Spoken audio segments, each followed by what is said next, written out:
रतोदेरो ऐं उन जे आसपास जे इलाइक़नि में बरसात मुतासिरनि जी इमदादी सामान मिलण ऐं वाहन अथनि ख़िलाफ़ जस्कम पारां एहतिजाजी रैली कढी मुज़ाहिरो कयो वियो।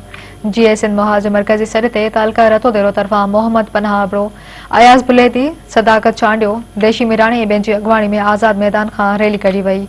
उन मौक़े ते अॻुवाणनि दाईंदे चयो त रतोदेरो शहर ऐं उन जे भरपासे वारनि इलाइक़नि में मुसलसल बरसात पवण सबबि घरनि में पाणी बीहण करे घर किरी पवण सबबि कुछ ॻोठाणा पंहिंजे ॻोठनि में खुलियल आसमान हेठि बेयारो मददगार वेठल आहिनि त कुझु शहर जे सरकारी इदारनि समेत बाईपास ते खुलियल आसमान हेठि वेठल आहिनि।